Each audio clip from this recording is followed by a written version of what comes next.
Welcome back to my channel learn with Rashmi. आज इस video में हम बात करेंगे चैप्टर 10 फाइनेंशियल मार्केट की। ठीक है, जैसे कि आप सभी लोग जानते हैं कि इस चैनल पर अकाउंटेंसी, बिजनेस स्टडीज और इकोनॉमिक्स तीनों सब्जेक्ट की क्लास 12th की वीडियोस अपलोडेड हैं। आप जाकर वो वीडियोस चेक कर सकते हैं। ठीक है, आज का हमारा टॉपिक होने वाला है फाइनेंशियल मार्केट। फाइनेंशियल मार्केट के इस चैप्टर को हम कोशिश करेंगे एक ही वीडियो में खत्म करने की। ठीक है, तो फाइनेंशियल मार्केट के बारे में पढ़ लेते हैं। फाइनेंशियल मार्केट है क्या? मार्केट आप सबको पता है जहां बायर और सेलर होते हैं। ठीक है, वो होती है मार्केट। अब फाइनेंशियल मार्केट जहां फाइनेंशियल सिक्योरिटीज को सेल या परचेज किया जाता है उसे बोलते हैं फाइनेंशियल मार्केट। ठीक है, तो is a financial market is a link between surplus and deficit units, or in other words financial market brings together lenders and borrower। Financial market एक ऐसी मार्केट है जहां पर लेंडर और बोरोवर दोनों एक साथ आ जाते हैं। लेंडर जो पैसा देगा, बोरोवर जिसे पैसे की जरूरत होगी, जब वो दोनों लोग एक साथ मिल जाते हैं तो उसे बोलते हैं फाइनेंशियल मार्केट। ठीक है, आपके पास एक्स्ट्रा पैसा है तो आप उसे कहीं इन्वेस्ट करेंगे और किसी दूसरी पार्टी को पैसे की जरूरत है, तो जब ये दोनों पार्टी एक साथ आ जाती हैं तो उसे बोलते हैं फाइनेंशियल मार्केट। ठीक है, जहां पर लड़की वाले और लड़के वाले दोनों एक साथ आ जाएं तो लड़की वाले पैसा देंगे और लड़के वाले दहेज लेंगे। ठीक है, तो जहां पर लड़की वाले और लड़के वाले एक साथ मिल जाते हैं उसे हम बोलते हैं financial market. Financial market two types का होता है, कैपिटल मार्केट, मनी मार्केट। ठीक है, टाइप्स हम आगे डिटेल में डिस्कस करेंगे। पहले बात कर लेते हैं इसके फंक्शंस की। Functions of financial market. तो फाइनेंशियल मार्केट के फंक्शंस क्या क्या है? अच्छा, फाइनेंशियल मार्केट तो आपको समझ में आ गया ना, जहां लड़की वाले और लड़के वाले मिलेंगे। ठीक है, फंक्शंस की बात कर लेते हैं। Functions of financial market, first mobilisation of saving and channelising them into most productive uses. जो हमारी सेविंग है उस सेविंग को चैनलाइज करना मतलब यूज करना मोस्ट प्रोडक्टिव यूजेस में, जहां उसका हम सबसे ज्यादा बेनिफिट ले सकते हैं, वहां उस पैसे को यूज करना, उस सेविंग को यूज करना। तो फर्स्ट फंक्शन क्या हो गया इसका कि हमारी सेविंग को किसी बेस्ट प्रोडक्टिव यूजेस में यूज किया जाता है, वहां इन्वेस्ट किया जाता है। Second, facilitate price discovery. Financial market help करता है फाइनेंशियल सिक्योरिटीज का प्राइस डिसाइड करने में। अभी प्राइस डिसाइड करते हैं डिमांड और सप्लाई पर। डिमांड कर्व डाउनवर्ड्स होता है और सप्लाई कर्व अपवर्ड्स होता है। तो जहां दोनों डिमांड जो डिमांड कर रहा है वो और जो पैसा दे रहा है वो दोनों जहां पर मिल जाए वहां पर प्राइस डिसाइड किया जाता है। तो ये प्राइस डिस्कवर करने में, प्राइस सेलेक्ट करने में, फाइनेंशियल जो हमारी सिक्योरिटीज हैं उनका क्या प्राइस रखा जाए उससे प्राइस को फिक्स करने में हेल्प करती है फाइनेंशियल मार्केट। ठीक है, next, provide liquidity to financial asset. Financial asset को लिक्विडिटी प्रोवाइड करती है, मतलब अगर आपको पैसे की जरूरत है तो आप फाइनेंशियल सिक्योरिटीज को सेल कर सकते हैं, और अगर आपको पैसा इन्वेस्ट करना है तो फाइनेंशियल सिक्योरिटीज को खरीद भी सकते हैं। तो लिक्विडिटी प्रोवाइड करता है फाइनेंशियल एसेट्स के लिए। फाइनेंशियल एसेट मतलब financial securities. Then reduce cost of transaction cost कम कर देता है। ठीक है, जैसे मैट्रिमोनी, घर बैठकर ही दूल्हे देख लो आप, कौन कौन से ऑप्शंस है आपके पास, कौन कौन से लड़के हैं, क्या क्या उनकी क्वालिफिकेशंस है या उनका बायोडेटा या लड़कियों का बायोडेटा सब मिल जाता है ना। तो आपकी कॉस्ट मिल जाती है कि लड़की वालों को देखने जाना है, उसके घर जाना है, डीजल पेट्रोल आपका बच जाता है। वैसे ही सेम यहाँ पर जो आपकी ट्रांजेक्शन कॉस्ट है, आप फाइनेंशियल एसेट्स, फाइनेंशियल सिक्योरिटीज के बारे में जो इन्फॉर्मेशन लेंगे, जो जानकारी लेंगे, जो पैसा खर्च करेंगे वो पैसा आपका यहाँ बच जाता है, क्योंकि ऑनलाइन हम ये सारी चीजें देख सकते हैं, सारी इन्फॉर्मेशन ले सकते हैं। तो यहाँ पर कॉस्ट कम हो जाती है हमारी। क्या क्या फंक्शंस थे फाइनेंशियल मार्केट के कि हमारी सेविंग को बेस्ट प्रोडक्टिव एरिया में यूज कराना, देन प्राइस डिस्कवर करने में हेल्प करता है, किसका प्राइस, फाइनेंशियल सिक्योरिटीज का, लिक्विडिटी प्रोवाइड करता है ना, दहेज लेना और देना आसान हो जाता है, तो यहाँ फाइनेंशियल सिक्योरिटीज को आप सेल भी कर सकते हो, परचेज भी कर सकते हो। देन कॉस्ट ऑफ ट्रांजेक्शन कम हो जाती है। ठीक है, घर बैठ के आपको बायोडेटा मिल गया, तो यहाँ भी सेम इंटरनेट पर आप सारी इन्फॉर्मेशन देख सकते हैं, तो आपकी जो कॉस्ट ऑफ ट्रांजेक्शन है वो कम हो जाती है। टाइप्स की बात करें तो दो टाइप के थे आपके ये financial market, money market and capital market. तो शुरू करते हैं मनी मार्केट से, पैसों से शुरू करेंगे। मनी मार्केट है ना, पैसों की मार्केट, राइट। अच्छा, मनी मार्केट है क्या? Market of short term funds. Short term fund की मार्केट होती है जहां पर आप शॉर्ट टाइम के लिए इन्वेस्ट कर सकते हैं, ठीक है, या आपको शॉर्ट टर्म फंड की जरूरत है, छोटे टाइम पीरियड के लिए आपको पैसे की जरूरत है, तो उसके लिए मनी मार्केट, ठीक है। तो market of short term fund for a period of up to 1 year only. Time period कितना होगा? केवल 1 साल। It is considered as a market for providing working capital. Generally working capital के लिए जो हमें खर्चे की जरूरत होती है, उस खर्चे के लिए अगर हमें फंड की जरूरत है शॉर्ट टाइम पीरियड के लिए, तो कहाँ से वो फंड अरेंज हो सकता है? मनी मार्केट से। तो money market short term fund arrange कराने का काम करती है, शॉर्ट टाइम पीरियड के लिए फंड प्रोवाइड करती है, ठीक है। तो यहाँ पर ऐसी ही फाइनेंशियल सिक्योरिटीज आपको मिलेंगी जो केवल जिनका जो टाइम पीरियड होता है, जो मैच्योरिटी टाइम पीरियड होगा वो केवल 1 साल होगा, ठीक है। फीचर्स की अगर हम बात करें तो money market short term fund provide करती है। इसका कोई जियोग्राफिकल लोकेशन नहीं है। ऐसा नहीं है कि मैं आपसे बोलूं कि आप सदर बाजार जाकर ये सिक्योरिटीज खरीद लेना, ठीक है, तो कोई जियोग्राफिकल लोकेशन नहीं होता। अब इसमें जो मनी मार्केट में फंड प्रोवाइड करने वाले या लेने वाली जो कंपनियां हैं, जो ऑर्गेनाइजेशंस हैं, वो कौन कौन होती हैं? कौन सी कंपनियां ऐसी हैं जो यहाँ फंड प्रोवाइड करती हैं या फंड अरेंज करती हैं, फंड यहाँ से लेती हैं, ठीक है। लेंडर और बोरोवर्स की अगर मैं बात करूँ तो इसमें कौन कौन पैसा लगाता है यहाँ पर? RBI, LIC, कॉमर्शियल बैंक्स, ठीक है। अगर इसके इंस्ट्रूमेंट की बात करें, जो मैं अभी बोल रही थी आपसे फाइनेंशियल सिक्योरिटीज, तो वो फाइनेंशियल सिक्योरिटीज कौन कौन सी होती हैं आपकी? Call money, CP, CD, treasury bill, commercial bill, ये सब। अब ये सब है क्या, हम इनके बारे में आगे अभी पढ़ेंगे, ठीक है। कॉल मनी, तो सबसे पहले इंस्ट्रूमेंट है हमारा कॉल मनी। कॉल मनी क्या होता है? कॉल मनी इंटर बैंक ये डिमांड होती है। एक बैंक दूसरे बैंक से पैसे की डिमांड करता है। ऐसा क्यों होता है? देखिए, हमने इकोनॉमिक्स में भी पढ़ा था, आप इकोनॉमिक्स की वीडियो देख सकते हैं कि बैंक जब भी हमारे डिपॉजिट लेगा ना, तो उसमें से 2 जगह से डिपॉजिट रखना होता है। एक तो हो गया खुद के पास जो SLR स्टैट्यूटरी लिक्विडिटी रेशियो रखना पड़ता है, दूसरा CRR जो रिजर्व बैंक के पास रखना पड़ता है, कैश रिजर्व रेशियो, ठीक है। तो कभी कभी ऐसा होता है कि बैंक इस रेशियो को पूरा ना कर पाए और लोन ज्यादा दे दे, है ना। जब फॉर एग्जांपल 100 रुपए में से उसे 10 रुपए यहाँ रखने थे, 10 रुपए यहाँ रखने थे, और बाकी 80 रुपए का वो लोन दे सकता था, लेकिन बैंक ने 90 रुपए का लोन दे दिया। अब ये 10 रुपए तो उसे RBI को भी देने पड़ेंगे, है ना, वरना जो ससुर जी हैं वो नाराज हो जाएंगे, भैया आपने दहेज 10 रुपए का कम दिया है ना। तो ये 10 रुपए अरेंज करने के लिए बैंक क्या करेगा? दूसरे बैंक से मांगेगा, पड़ोसी बैंक से, कि भाई मुझे 10 रुपए की जरूरत है, मुझे पैसे दे दे और हम आपको 1 या 2 दिन में वापस कर देंगे, ठीक है।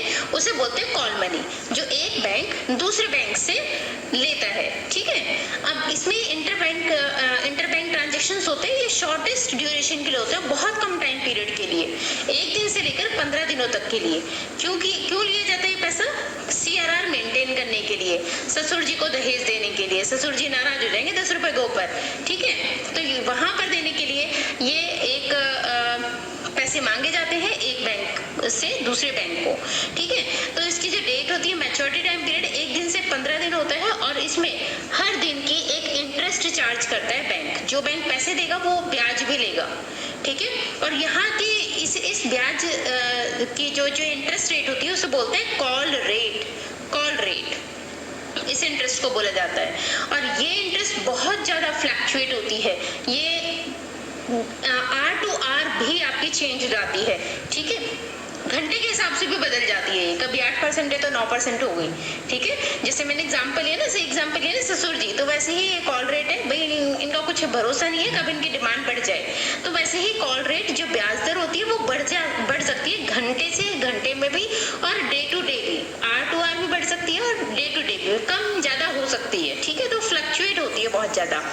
तो ये हो गया कॉल मनी। इंटरबैंक ट्रांजेक्शन जो होती है, इंटरबैंक जो एक दूसरे से इंस्ट्रूमेंट लिए जाते हैं, ठीक है। नेक्स्ट हो गया आपका ट्रेजरी बिल।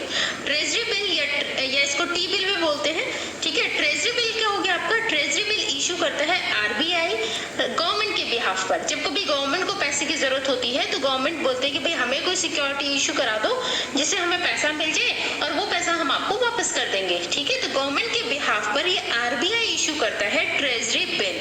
इसे जीरो कूपन बॉन्ड भी कहा जाता है, ठीक है। ये एक सेफेस्ट इन्वेस्टमेंट होता है क्योंकि इसमें पैसे लॉस का चांसेस बहुत कम होता है, राइट, लॉस का चांसेस नहीं होता।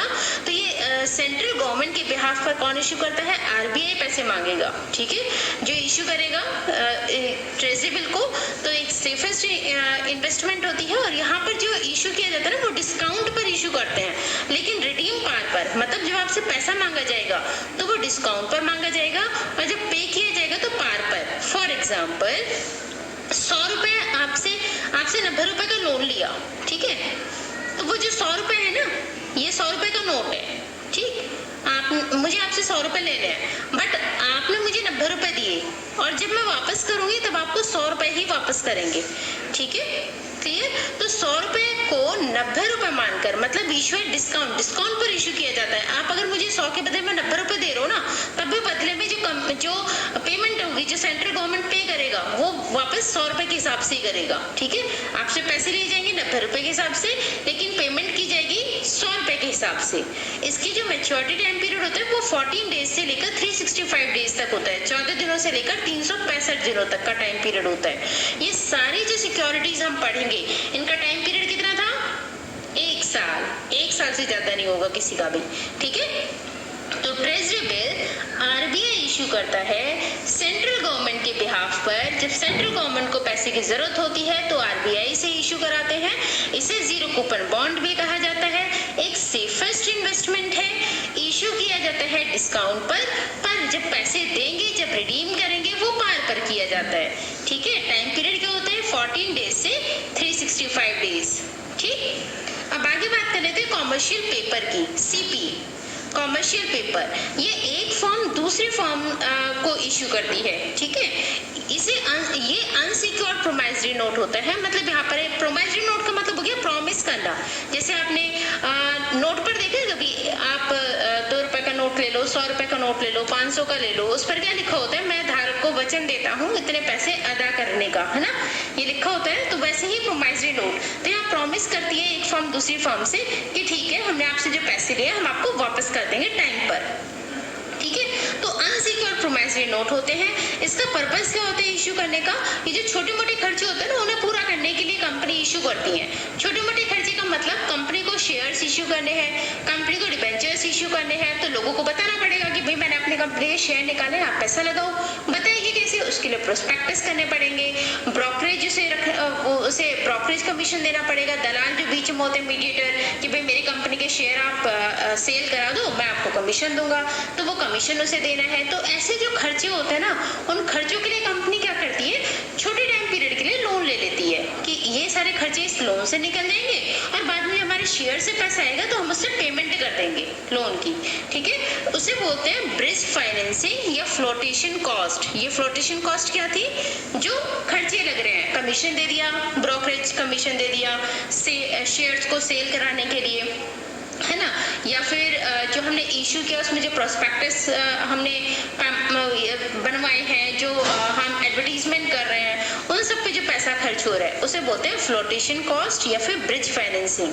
तो इसके लिए जब पैसे की जरूरत होती है तो कंपनी कॉमर्शियल पेपर इशू करती है। और वर्किंग कैपिटल रिक्वायरमेंट के लिए, डे टू डे एक्सपेंसेस को बियर करने के लिए कंपनी कॉमर्शियल पेपर को इशू कर सकती है। या फिर सीजनल नीड आ गई कोई कंपनी को, ठीक है, कभी प्रोडक्शन ज्यादा हो गया, डिमांड ज्यादा चल रही है, प्रोडक्शन ज्यादा करना है कंपनी को, तो उस टाइम पे पैसे की जरूरत पड़ गई, तब कंपनी कॉमर्शियल पेपर इशू करती है। कॉमर्शियल पेपर एक कंपनी से दूसरी कंपनी को इशू किया जाता है।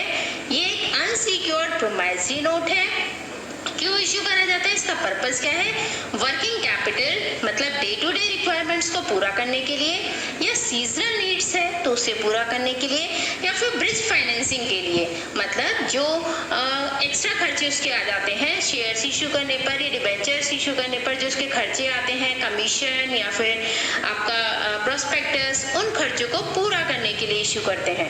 इसका टाइम पीरियड 15 डेज से 1 ईयर तक होता है, 15 दिनों से लेकर 1 साल तक का टाइम पीरियड होता है। ठीक है, नेक्स्ट आ जाता है कॉमर्शियल बिल। कॉमर्शियल बिल एक रिटन डॉक्यूमेंट होता है। यहाँ पर ड्रॉवर ड्रॉई को इंस्ट्रक्ट करता है कि भाई आपने जो सामान खरीदा ना उसके जो पैसे लगे हैं वो पैसे हमें दे दो। ठीक है, ये क्रेडिट बाइंग या सेलिंग के लिए होता है। ठीक है, ड्रॉर होता है सेलर, सेलर को बोलते हैं ड्रॉर, और ड्रॉई होता है ड्रॉई को बोलते हैं परचेजर, जो परचेज कर रहा है सामान। ठीक है, तो सेलर कौन है, ड्रॉवर, और ड्रॉई कौन है, परचेजर। तो ड्रॉर यहाँ ड्रॉई को इंस्ट्रक्ट करता है, मतलब सेलर परचेजर को इंस्ट्रक्ट करेगा कि भाई आप तुमने जो सामान खरीदा तो उधार पर, अब उस पेमेंट को कर दो। ठीक है, उसे बोलते हैं कॉमर्शियल बिल। ये रिटर्न में होता है। रिटर्न में आपने क्लास 11th में बिल्स ऑफ एक्सचेंज पढ़ा था ना, वही बिल्स ऑफ एक्सचेंज है ये, उसी की हम बात कर रहे हैं, उसी को कॉमर्शियल बिल बोलते हैं। ठीक है, तो कॉमर्स वाले बच्चे तो आराम से समझ गए होंगे, 11th में उन्होंने बिल्स ऑफ एक्सचेंज क्या होगा, वही बिल्स ऑफ एक्सचेंज को यहाँ कॉमर्शियल बिल बोला गया है। ठीक है, तो ये सुटेबल होता है क्रेडिट बाइंग या सेलिंग के लिए। इसके जो टाइम पीरियड होता है आपने वहां पे पढ़ा था 90 डेज होता था, 3 मंथ और 3 डेज ग्रेस के होते थे, है ना, 3 डेज का ग्रेस पीरियड मिलता था। तो ये इसका टाइम पीरियड होता है 90 डेज और 3 डेज होते हैं ग्रेस के। ठीक है, ये भी डिस्काउंट आप करा सकते हैं इसे मैच्योरिटी टाइम पीरियड से पहले, मतलब परचेजर ने एक डेट का दिया, जैसे फॉर एग्जांपल आज है 25 जून। ठीक है, अब परचेजर ने इसे डेट दी है 1 जुलाई, 1 अगस्त मान लेते हैं, 1 अगस्त का टाइम दिया है इसे कि भाई मैं पेमेंट ना तुम्हें अगस्त की 1 तारीख को कर दूंगा। ठीक है, अब ये यहाँ पहुंच गया 30 जुलाई को लेकर, ड्रॉवर 30 जुलाई को लेकर बैंक पहुंच गया, तो बैंक इसे 1 अगस्त को ना देकर 30 जुलाई को भी पेमेंट कर सकती है, उसे बोलते हैं डिस्काउंटेड, टाइम से पहले कैश कराना, जब बिल को कैश करा लेते हैं। तो ये 30 जुलाई को अगर जाएगा ना उस ड्राफ्ट को लेकर, उस बिल को लेकर कि भाई मेरा पैसा दे दो, तो बैंक कुछ चार्जेस काटेगा, कुछ कमीशन काटता है, बाकी पेमेंट कर देता है। ठीक है, तो इसे बोलते हैं डिस्काउंटेड। तो इसे मैच्योरिटी डेट से पहले भी डिस्काउंट करा सकते हो, मतलब मैच्योरिटी डेट से पहले आप पैसा ले सकते हो। ठीक है, तो कॉमर्शियल बिल क्या था, एक रिटन एक्नॉलेजमेंट होता है जो ड्रॉवर ड्रॉई के लिए देता है, ड्रॉई को इंसिस्ट किया जाता है, उसे इंस्ट्रक्शन दिया जाता है कि भाई पेमेंट करनी है आपको। क्यों किया जाता है, ये क्रेडिट बाइंग या सेलिंग के लिए इशू किया जाता है। जब कंपनियां क्या करती है, जैसे अगर उनकी कोई एक पर्टिकुलर कंपनी है डी, ए हमेशा डी से सामान खरीदता है। ठीक है, तो ये डेली पेमेंट ना करके 2-3 महीने की पेमेंट एक साथ करते हैं, तो सुटेबल होता है क्रेडिट बाइंग या सेलिंग के लिए कि बार बार पेमेंट ना करके ना आप कॉमर्शियल बिल से एक ही बार में पेमेंट कर सकते हो, उसके लिए अच्छा होता है। तो 90 डेज और प्लस 3 डेज ग्रेस के इसका मैच्योरिटी टाइम पीरियड होता है, डिस्काउंट करा सकते हैं टाइम से पहले। ठीक है, नेक्स्ट आ जाता है और लास्ट है हमारा सर्टिफिकेट ऑफ डिपॉजिट, सीडी। यहाँ पर बैंक पब्लिक से पैसा मांगते हैं, लोगों से। ठीक है, तो इशू किया जाता है, इसका जो टाइम पीरियड है वो 91 डेज टू 1 ईयर है। कभी कभी बैंक में जब शॉर्टेज हो जाती है तो लोगों से जो उनका डिपॉजिट है उसको उसे यूज कर लेते हैं एज अ लोन। ठीक है, ये भी इशूड डिस्काउंट है और एक्चुअल अमाउंट पर ही पे किया जाता है, रिडीमेड पार है, जैसे हमने यहाँ पे पढ़ा था कि 90 पर लेंगे और बदले में 100 रुपए ही देंगे, तो वैसे यहाँ पर भी होता है। ये कॉमर्शियल बैंक इशू करता है, किसके लिए इशू किया जाता है, पब्लिक के लिए। ठीक है, लोगों के लिए इशू किया जाता है। फिर से एक बार देख लेते हैं इंस्ट्रूमेंट्स ऑफ मनी मार्केट के इंस्ट्रूमेंट। कॉल मनी, जहाँ एक बैंक दूसरे बैंक से पैसा लेता है, इंटर बैंक ट्रांजेक्शन्स होते हैं। क्यों लिया जाता है ये पैसा, सीआरआर को मेंटेन करने के लिए, कैश रिजर्व रेशियो, ये आरबीआई को जो पैसा देना होता है उसे बोलते हैं। ठीक है, इसका टाइम पीरियड 1 दिन से लेकर 15 दिन तक होता है। इस पर जो ब्याज लगेगा उसे बोलते हैं कॉल रेट, और ये call rate R to R, day to day varies होता होता है, ठीक है, चेंज हो सकता है, फ्लक्चुएट होता है। नेक्स्ट हमारा ट्रेजरी बिल, टी बिल, इसको आरबीआई इशू करती है सेंट्रल गवर्नमेंट के बिहाफ पर, जो गवर्नमेंट को पैसे की जरूरत होती है। इसे जीरो कूपन बॉन्ड भी बोलते हैं, एक सेफेस्ट इन्वेस्टमेंट होता है। इसे डिस्काउंट पर इशू करके रिडीम एट पार किया जाता है, मतलब पार पर पेमेंट की जाएगी। इसका टाइम पीरियड 14 डेज से लेकर 365 डेज होता है। नेक्स्ट हमारा कॉमर्शियल पेपर।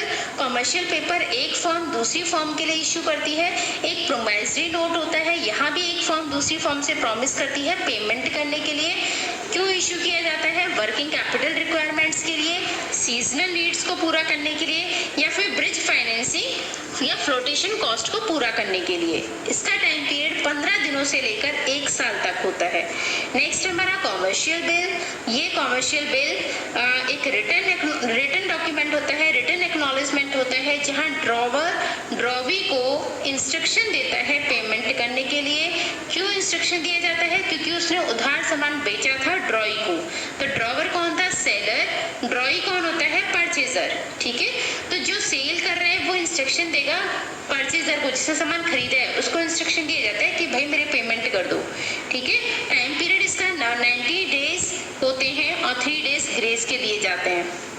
इसको मैच्योरिटी टाइम पीरियड से पहले, मतलब फाइनल जो पेमेंट डेट थी उससे पहले भी आप कैश करा सकते हो, डिस्काउंट करा सकते हो। नेक्स्ट आता है सर्टिफिकेट ऑफ डिपॉजिट, सीडी। ये कॉमर्शियल बैंक लोगों के लिए इशू करती है। इसका टाइम पीरियड 91 डेज से लेकर 1 साल तक होता है।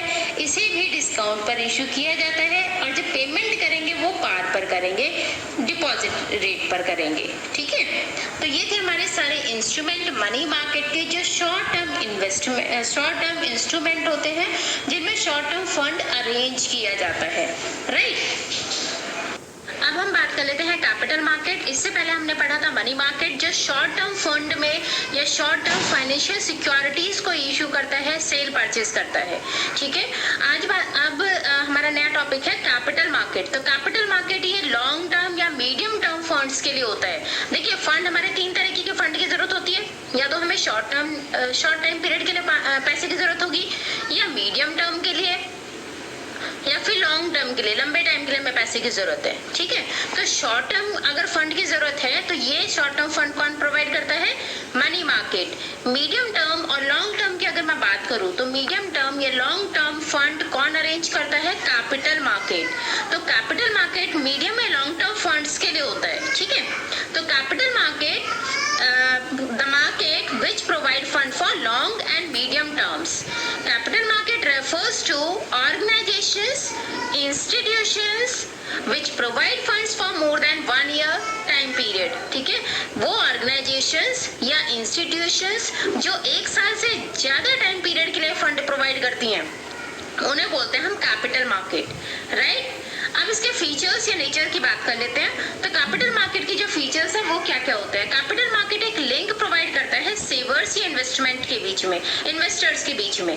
ठीक है, सेवर्स जिसके पास सेविंग है वो अपने पैसे को इन्वेस्ट करेगा। ठीक है, या इन्वेस्टर्स जिसको इन्वेस्ट करना है वो अपने पैसे को यहाँ पर लगाएगा। ठीक है, तो यहाँ पर एक लिंक प्रोवाइड किया जाता है सेवर्स और इन्वेस्टमेंट अपॉर्चुनिटीज के बीच में, कि आप अगर सेवर हैं तो आप अपने पैसे को कहाँ इन्वेस्ट कर सकते हैं, कौन कौन सी अपॉर्चुनिटीज आपके पास है।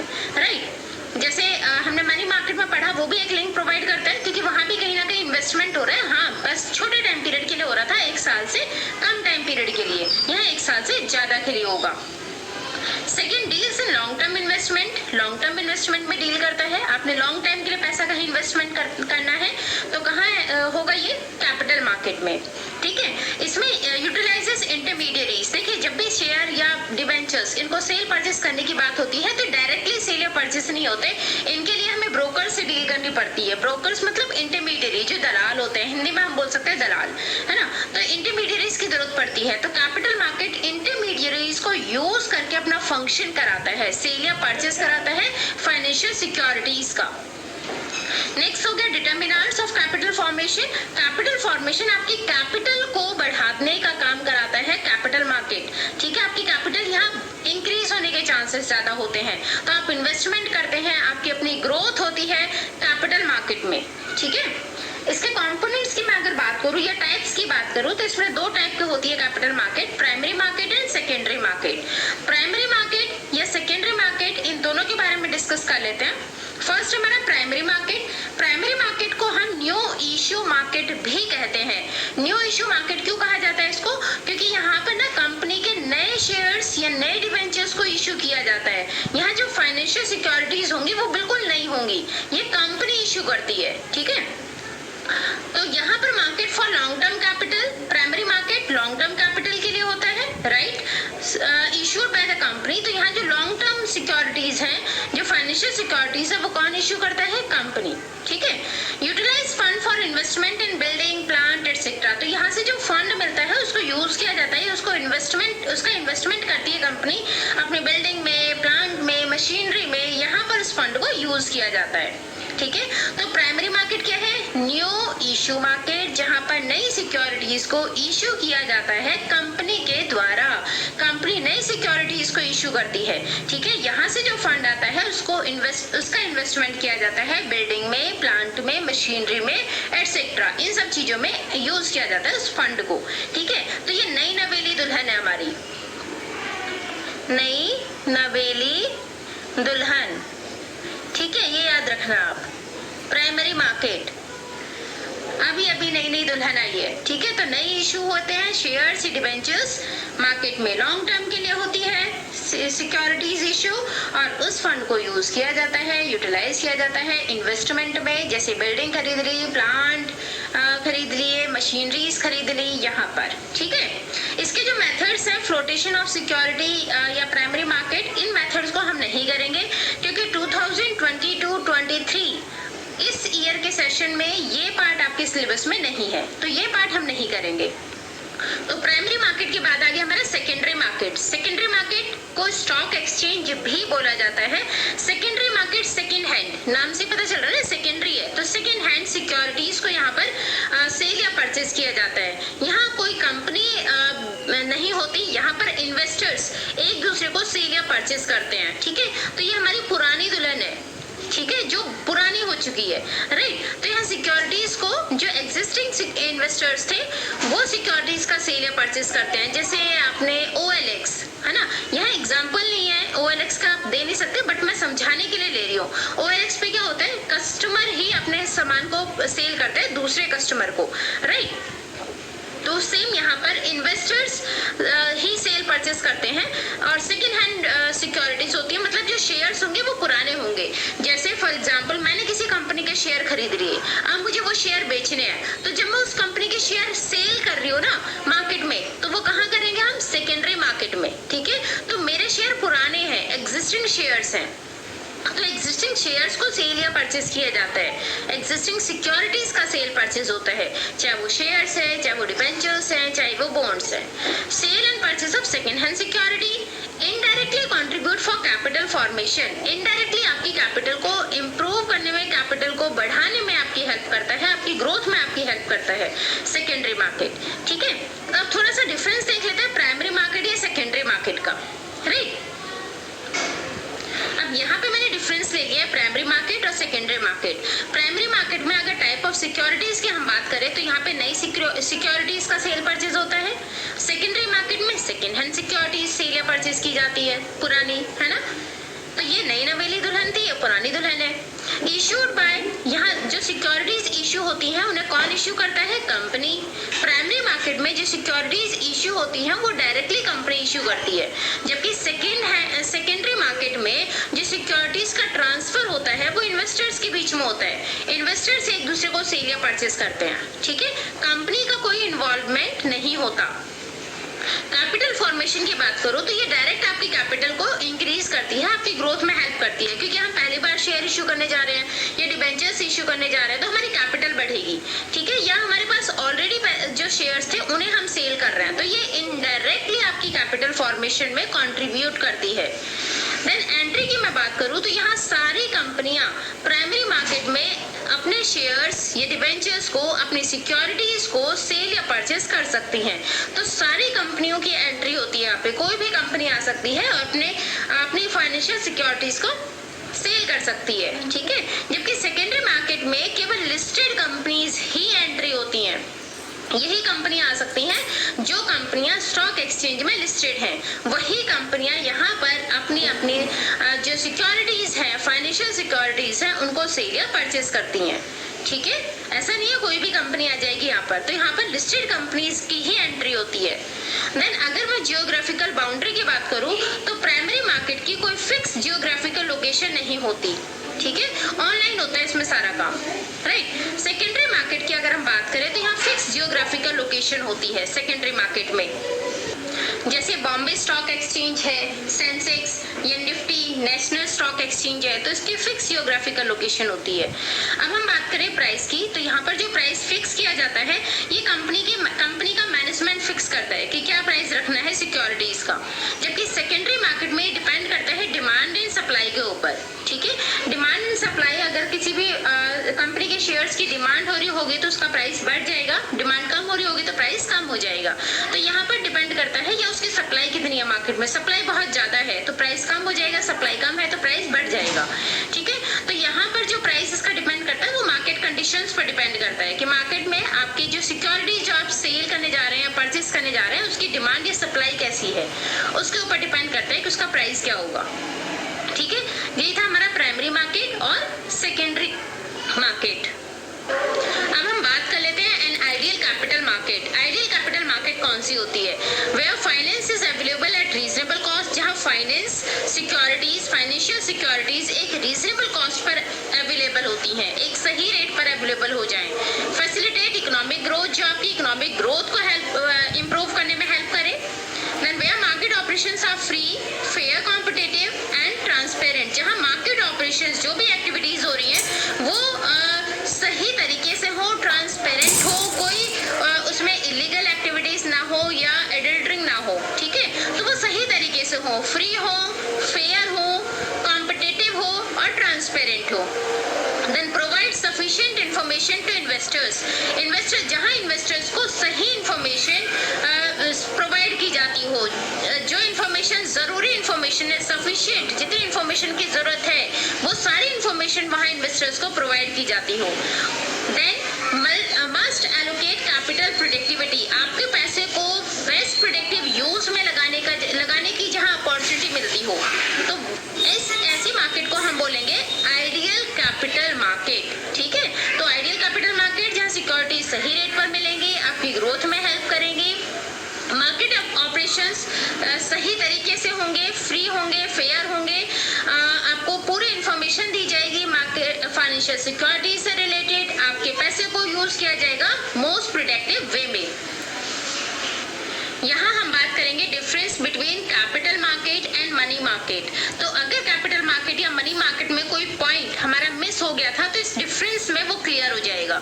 ठीक है, कैपिटल मार्केट के अगर पार्टिसिपेंट की बात करें कि इसमें कौन कौन पैसा लगाता है, इन्वेस्ट करता है, तो ये फाइनेंशियल इंस्टीट्यूशंस होते हैं, बैंक, पब्लिक, प्राइवेट कंपनीज होती हैं, फॉरेन इन्वेस्टर्स या ऑर्डिनरी रिटेल इन्वेस्टर्स होते हैं यहाँ पर। ठीक है, जबकि मनी मार्केट में जो इन्वेस्टमेंट करता है या जो सेव अपना पार्टिसिपेंट होते हैं इसके, वो कौन कौन होंगे? फाइनेंशियल इंस्टीट्यूशंस, बैंक, पब्लिक या प्राइवेट कंपनी। यहाँ पर फॉरेन इन्वेस्टर्स या ऑर्डिनरी रिटेल इन्वेस्टर्स पार्टिसिपेंट इसके नहीं होते। ठीक है, इसमें पार्टिसिपेट वो नहीं कर सकते। कैपिटल मार्केट, अगर हम ड्यूरेशन की बात करें तो कैपिटल मार्केट मीडियम या शॉर्ट टर्म सिक्योरिटीज प्रोवाइड करता है ना, मीडियम टर्म के लिए होता है या शॉर्ट या फिर लॉन्ग टर्म, सॉरी यहाँ लॉन्ग टर्म आएगा, मीडियम टर्म या फिर लॉन्ग टर्म सिक्योरिटीज के लिए सिक्योरिटीज में डील करता है। जबकि मनी मार्केट की अगर हम बात करें तो ये शॉर्ट टर्म सिक्योरिटीज में डील करता है जो अप टू 1 ईयर होती हैं। ठीक है, तो सिक्योरिटीज अप टू 1 ईयर वाली जितनी भी हैं उनमें मनी मार्केट डील करता है और मीडियम या लॉन्ग टर्म सिक्योरिटीज में कैपिटल मार्केट डील करता है। इंस्ट्रूमेंट की बात करूं तो इसमें कौन कौन सी सिक्योरिटीज होती हैं? कैपिटल मार्केट में लॉन्ग टर्म में शेयर्स हो जाते हैं आपके, चाहे वो इक्विटी शेयर्स हैं चाहे वो प्रेफरेंस शेयर्स है, डिबेंचर्स होते हैं, बॉन्ड्स होते हैं, तो ये इंस्ट्रूमेंट है, फाइनेंशियल सिक्योरिटीज है। जबकि मनी मार्केट की जो फाइनेंशियल सिक्योरिटीज होती हैं वो कौन कौन सी हैं आपकी? Treasury bill, trade bill, CD, CP, जो हम पीछे डिस्कस कर चुके हैं, ये सारी सिक्योरिटीज होती है मनी मार्केट में। ठीक है, इन्वेस्टमेंट आउटले की बात करें तो यहाँ पर बहुत ज्यादा पैसे लगाने लगाने की जरूरत नहीं होती, तो does not require huge financial investment, बहुत ज्यादा इन्वेस्टमेंट की जरूरत नहीं होती, क्योंकि यहाँ पर मोस्टली जो शेयर्स या डिबेंचर्स इसका जो प्राइस होता है वो 10 रुपए से लेके 100 रुपए तक होता है जनरली। ठीक है, मैं ये नहीं बोल रही हमेशा इतना ही होता है या हर फॉर्म का इतना ही होता है, तो ये जनरली 10 रुपए से लेकर 100 रुपए तक का होता है। जबकि मनी मार्केट की अगर हम बात करें तो ये एक्सपेंसिव होती है, यहाँ की सिक्योरिटीज ज्यादा कॉस्टली होती है, उन पे इंटरेस्ट रेट ज्यादा मिलता है। ठीक है, तो ये महंगी ज्यादा होती है। लिक्विडिटी की अगर बात करें तो कैपिटल मार्केट कम लिक्विड होता है, क्योंकि यहाँ पर पैसा लॉन्ग टाइम के लिए इन्वेस्ट किया जाता है। ठीक है, तो बहुत जल्दी ऐसा नहीं है कि आप सेल कर सकते हैं, परचेस कर सकते हैं, पैसा आपको वापस मिल जाए, तो लेस लिक्विडिटी होती है। लिक्विडिटी का मतलब होता है कैश में कन्वर्ट करना, तो ये लेस लिक्विड होता है क्योंकि यहाँ पर पैसा मीडियम टर्म या लॉन्ग टर्म के लिए इन्वेस्ट किया गया है। जबकि मनी मार्केट में हाई डिग्री ऑफ लिक्विडिटी होती है, आपका पैसा केवल 1 साल तक के लिए ब्लॉक है, आप उसे बेचकर अपनी सिक्योरिटीज को बेचकर फिर से आपको पैसा मिल सकता है, तो यहाँ हाई डिग्री ऑफ लिक्विडिटी होती है। ठीक है, तो ये लिक्विडिटी डिपेंड करती है आपके टाइम पर। ज्यादा टाइम के लिए आपने इन्वेस्टमेंट किया है तो ऑब्वियसली लेस लिक्विड होगा, और कम टाइम के लिए इन्वेस्टमेंट किया है तो लिक्विडिटी आपकी ज्यादा होगी, है ना। सेफ्टी की अगर बात करूँ तो ये हाई रिस्की होती है कैपिटल मार्केट, जबकि मनी मार्केट लो रिस्की होता है। इसका एग्जांपल ले लेते हैं कि मैंने पैसे दिए हैं ब्याज पर। ठीक है, अगर मैंने वो ब्याज पर पैसे केवल 2 महीने के लिए दिए या 3 महीने के लिए दिए तो मेरा रिस्क कम होगा, है ना। 2 या 3 महीने में हम कोशिश करेंगे कि हमारा पैसा हमें वापस आ जाए। लेकिन यहाँ पर अगर मैंने किसी को ब्याज पर पैसा दिया है 2 साल के लिए, 5 साल के लिए, तो यहाँ ज्यादा चांसेस है कि मेरा पैसा डूब जाए, सामने वाला देने से मना कर दे, है ना।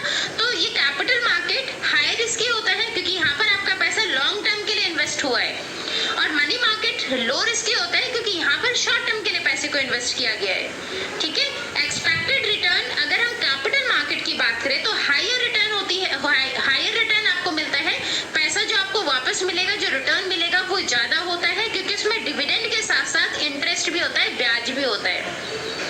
जबकि मनी मार्केट का जो रिटर्न मिलता है वो कम होता है, लेस रिटर्न मिलता है। ठीक है, आगे इसके टाइप की बात करें तो जो कैपिटल मार्केट होता है वो बेसिकली फिक्स कैपिटल रिक्वायरमेंट्स के लिए लिया जाता है। जो ये फंड लिया जाएगा वो फिक्स कैपिटल रिक्वायरमेंट के लिए लिया जाएगा, जबकि मनी मार्केट का जो फंड होता है ये जनरली वर्किंग कैपिटल रिक्वायरमेंट्स के लिए होता है, या सीजनेबल नीड्स के लिए होती है इसकी जरूरत। ठीक है, तो ये हमने देख लिया कैपिटल मार्केट या मनी मार्केट के डिफरेंसेस। अगर आपको कैपिटल मार्केट या मनी मार्केट के बारे में लिखना भी है तो आप यहाँ से भी पॉइंट्स उठा के लिख सकते हैं, तो आपके 1 पंथ 2 काज हो जाते हैं। डिफरेंस भी आपका क्लियर हो गया, और आपको अगर कोई नोट इसके ऊपर लिखना है कैपिटल मार्केट या मनी मार्केट के ऊपर तो भी आप इन पॉइंट्स को लिख सकते हैं। ठीक है, तो ये हो गया हमारा डिफरेंस। नेक्स्ट टॉपिक है हमारा स्टॉक एक्सचेंज। स्टॉक एक्सचेंज क्या होते हैं? The security contract act 1956 defines, ये कॉन्ट्रैक्ट एक्ट 1956 के according stock exchange as an association, organisation or body of individual whether incorporated or not established for the purpose of assisting, regulating and controlling of business in buying, selling and dealing in securities.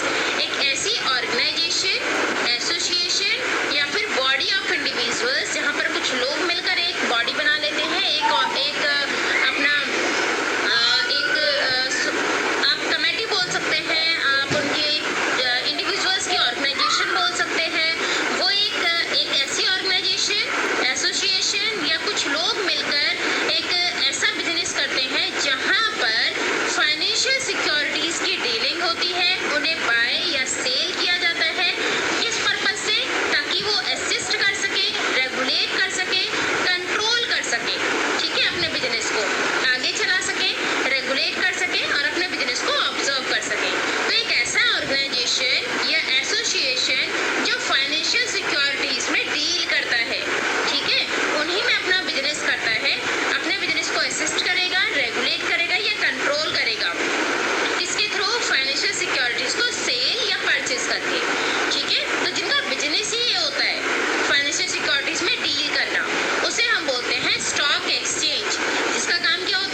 Stock exchange और इसके functions. Next topic है हमारा trading procedure on a stock exchange. Stock exchange में trade कैसे किया जाता है, cell या परचेस कैसे किया जाता है किसी भी फाइनेंशियल सिक्योरिटी को। तो मैं एक बार केवल ये पॉइंट्स पढ़ रही हूँ, फिर एक स्टोरी के थ्रू, एक फनी स्टोरी मैंने इसके लिए बनाई है और मैं गारंटी देती हूँ कि इससे ज़्यादा फनी स्टोरी, इंटरेस्टिंग स्टोरी पूरे यूट्यूब पर आपको कहीं नहीं मिलने वाली। तो स्टॉक एक्सचेंज का इतना इजी प्रोसीजर आपने कहीं नहीं देखा होगा, कहीं नहीं पढ़ा होगा। तो ये मेरी गारंटी है। आप कमेंट बॉक्स में जरूर बताना कि ऐसा था या नहीं था। तो फर्स्ट पॉइंट है सिलेक्शन ऑफ ब्रोकर को सिलेक्ट करना, जिसको हमें कुछ डिटेल्स देनी होती है। देन ओपनिंग डीमैट अकाउंट एक ओपन किया जाता है जहां पर आपके जो शेयर्स हैं उनका लेन देन होता है, ठीक है। तो ये इसके लिए एक अलग से डीमैट अकाउंट ओपन कराया जाता है, आपके नॉर्मल बैंक अकाउंट में नहीं होता ये। तो उसके लिए अलग से डीमैट अकाउंट ओपन कराया जाता है जहां पर आपके शेयर्स या डिबेंचर्स, इनका सेल या परचेज होता है, उनका डेटा रिकॉर्ड होता रहेगा और आपके अकाउंट में शेयर्स ट्रांसफर हो जाएंगे। पेमेंट करनी होगी तो पेमेंट चली जाएगी, तो उसके लिए एक डिफरेंट अकाउंट होता है, ठीक है।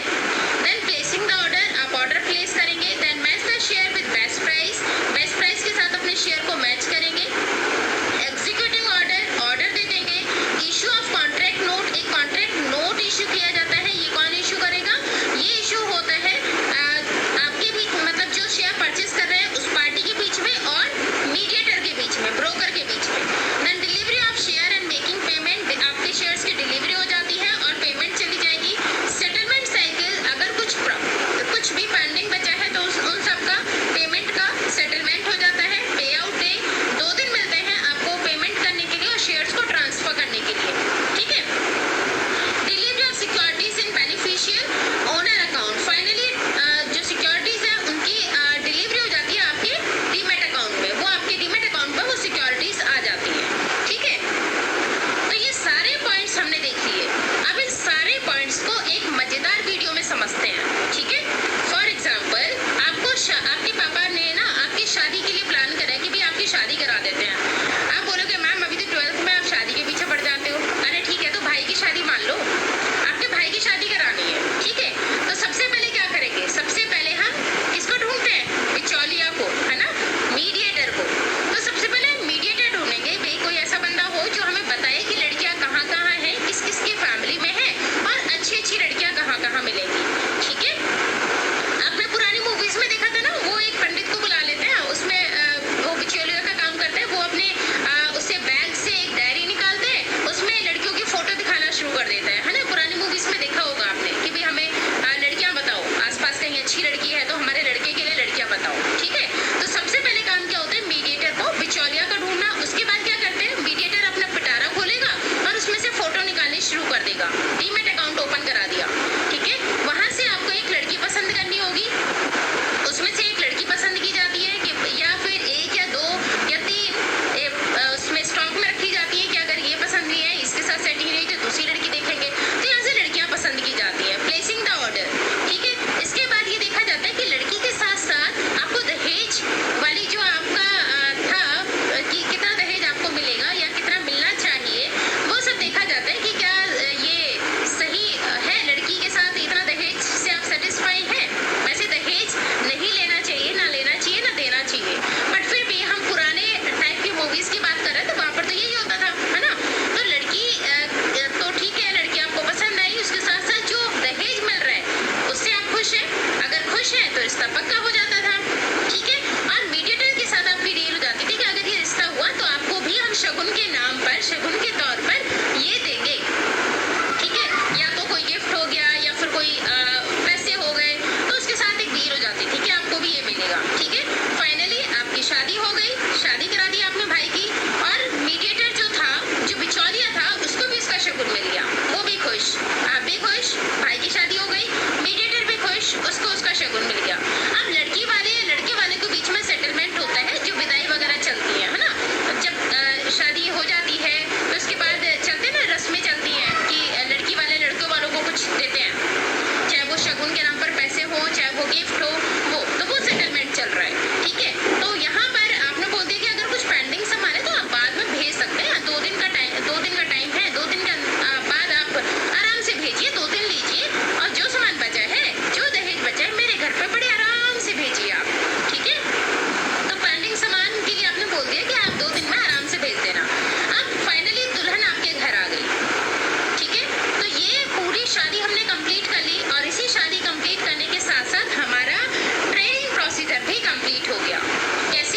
अगर शेयर्स को पेपर वर्क में, ऐसा कोई पेपर नहीं मिलेगा आपको कि ये लो भैया ये शेयर है कंपनी के, ठीक है, वो सब ऑनलाइन डीमैटेरियलाइज्ड फॉर्म में होगा। डीमैटेरियलाइज्ड फॉर्म होती है इलेक्ट्रॉनिक फॉर्म कि आपके अकाउंट में वो शो करेगा कि आपके पास ये आ गए।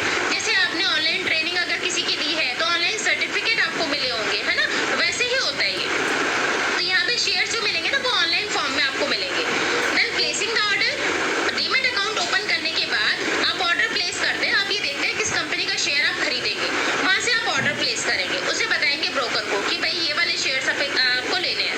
फिर ये ऑर्डर करने के साथ साथ आप ये देखेंगे कि क्या शेयर्स का बेस्ट प्राइस, आप शेयर्स के प्राइस ऊपर चल रहे हैं या डाउन हो गए, आपको डिस्काउंट पे खरीदना है या फिर हाई प्राइस पर, तो ऑब्वियसली डिस्काउंट पर आप खरीदेंगे। तो जब आपको लगा कि शेयर्स का प्राइस कम हो रहा है तो आपने ब्रोकर को बोल दिया कि फटाफट भाई खरीद ले इन शेयर्स को, शेयर्स का प्राइस कम हो गया अभी, ठीक है, तो डिस्काउंट पर आपने वो शेयर खरीद लिया। मतलब बेस्ट प्राइस, आपने बेस्ट प्राइस मैच किया कि जैसे ही शेयर का बेस्ट प्राइस आया आपने उसको ऑर्डर दे दिया कि खरीद लो इन शेयर्स को। तो एग्जीक्यूटिंग ऑर्डर, उसने आपके ऑर्डर पर काम किया, एग्जीक्यूट किया आपके ऑर्डर को और शेयर्स को खरीद लिया, ठीक है।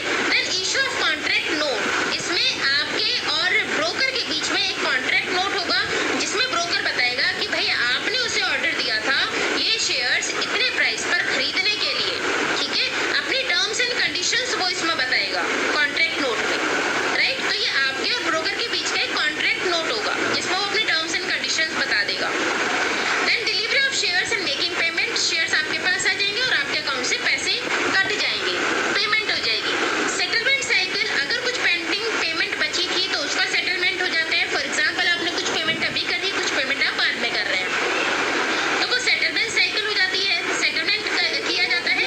पे आउट डे, इसमें T+2, जिस दिन आपने शेयर खरीदे हैं उसके बाद 2 दिन दिए जाते हैं अपनी पेमेंट को सेटलमेंट करने के लिए, ठीक है, इसे बोलते हैं पे आउट डे। जिस दिन आपने शेयर या डिबेंचर्स को खरीदा है या बेचा है उसके बाद 2 दिन दिए जाते हैं।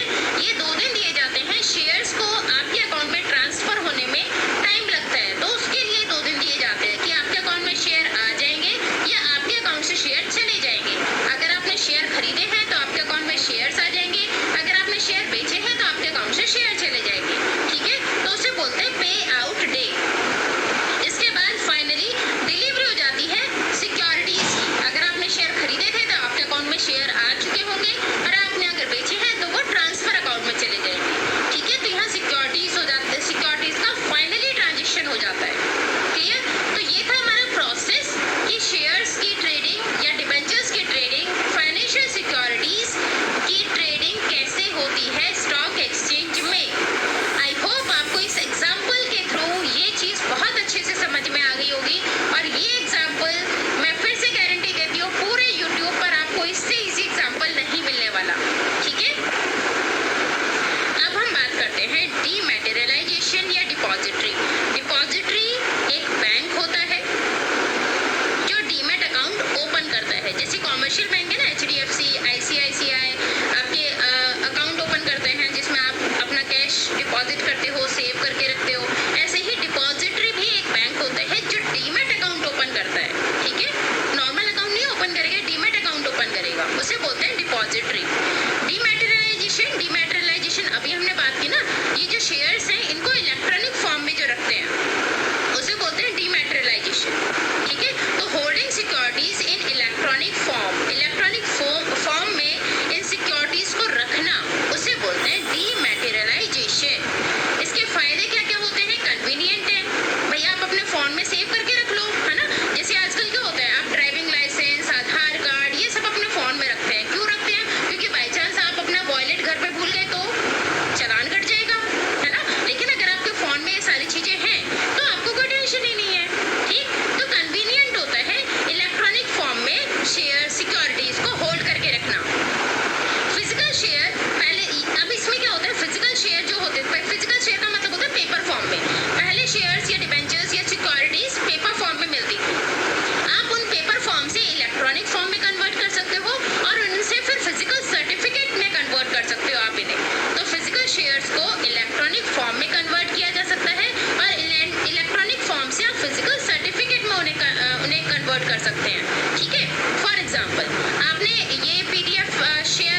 फोन में सेव करके रखना। आपने जो आपके नोट्स थे, मैंने जो आपको नोट्स दिए, इनके आपने पीडीएफ फॉर्म बना लिया, ठीक है। अब पीडीएफ फॉर्म को आपने अपने फॉर्म में सेव कर लिया, ठीक है। मेरे पास ये क्या है, फिजिकल फॉर्म में, मैं इनसे पीडीएफ बना रही हूँ, तो वो क्या किया मैंने, इलेक्ट्रॉनिक फॉर्म में। अब उनसे मैंने एक वापस जब मुझे जरूरत होगी तो मैं उनसे वापस प्रिंट ले सकती हूँ।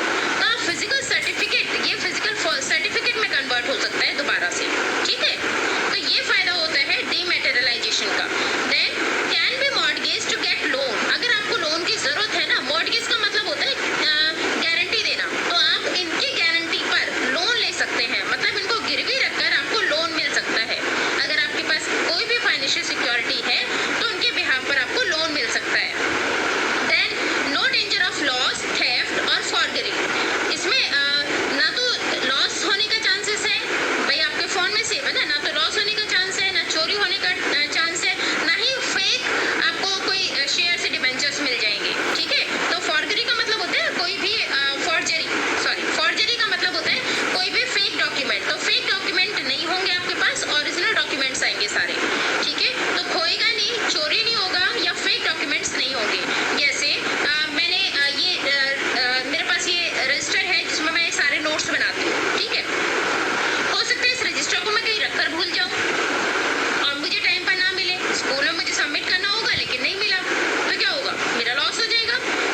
सर्विस प्रोवाइड नहीं कर सकते।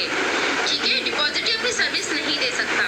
Investors have to open depository account with an DP called demat account. तो ये हम पहले भी पढ़ चुके थे, इन्वेस्टर्स को अपना डीमैट अकाउंट ओपन कराना होता है। और ये डीमैट अकाउंट कौन ओपन कराएगा? कोई भी डीपी, किसी डीपी, कोई रजिस्टर्ड डीपी की हेल्प से वो डीमैट अकाउंट ओपन होगा। Control electronic transfer of securities and settlement of transaction. ये सारे इलेक्ट्रॉनिक ट्रांसफर, जो सिक्योरिटीज, जितने भी इलेक्ट्रॉनिक फॉर्म में सिक्योरिटीज हैं, उन सबके ट्रांजेक्शंस की देख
बहुत ज़्यादा हो रही है, लोगों को, इन्वेस्टर्स का पैसा डूब रहा है, इन्वेस्टर्स को काफ़ी नुकसान हो रहा है, उन्हें प्रोटेक्ट करने की ज़रूरत है।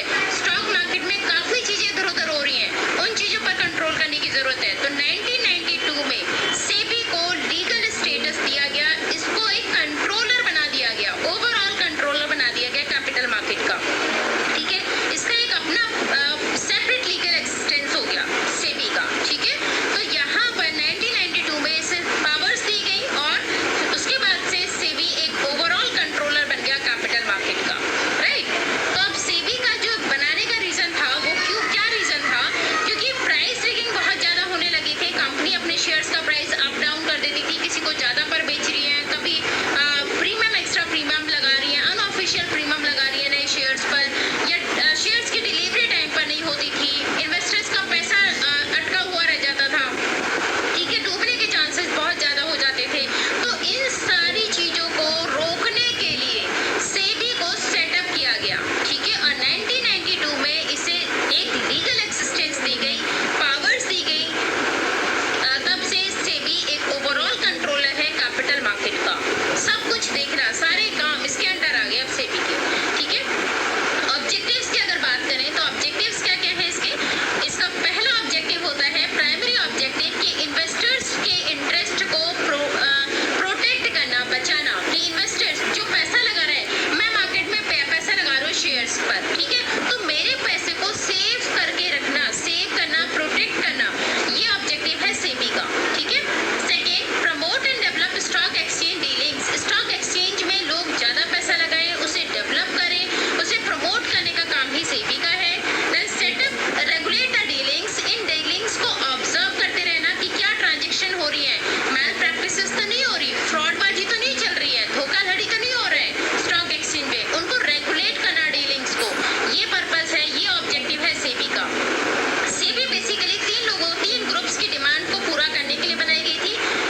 फंक्शंस, रेगुलेशन से रिलेटेड कौन कौन से फंक्शंस है सेबी के?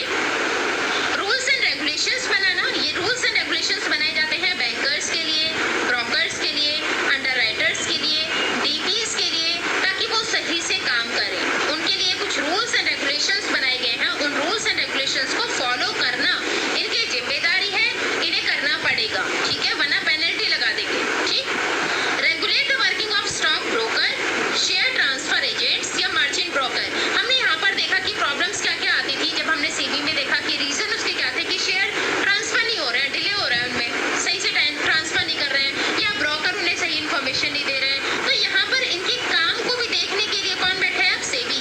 सेबी बोलेगा कि ब्रोकर या फिर इनसे एजेंट से कि भाई अपना अपना काम टाइम पर करना और सही से करना, वरना फिर ना आपको पेनल्टी देनी पड़ेगी।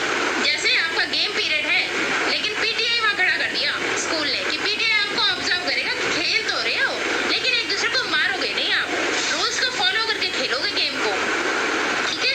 तो पीटीआई जैसे बैठ जाता है, पीटीआई ऑब्जर्व करता है, ऐसे ही सेम यहाँ पे सेबी ऑब्जर्व करता है कि ब्रोकर्स क्या सही से ट्रेडिंग कर रहे हैं, जो एजेंट जो शेयर ट्रांसफर एजेंट्स है वो सही टाइम पर ट्रांसफर कर रहे हैं, मर्चेंट बैंकर्स हैं क्या वो सही तरीके से ट्रांजेक्शंस कर रहे हैं, यहाँ पर कोई धोखाधड़ी तो नहीं हो रही। तो इनको रेगुलेट करने का काम करता है सेबी।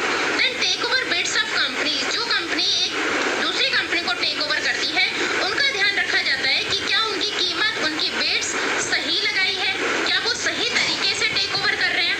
ऐसा तो नहीं है किसी के कंधे पे गन रख दी और बोला कि हम तेरी कंपनी को टेक ओवर कर रहे हैं, अगर कुछ बोला तो फिर आपकी शामत है, ठीक है। तो वो सब ना हो, है ना। टेक ओवर के जो भी टर्म्स एंड कंडीशंस है क्या उनको फॉलो किया जा रहा है, क्या कंपनी की सही प्राइस लगाया जा रहा है, जिसको टेक ओवर किया जा रहा है उसका सही प्राइस उसे दिया जा रहा है, ठीक है। ये सब देखना भी किसका काम है? सेबी का।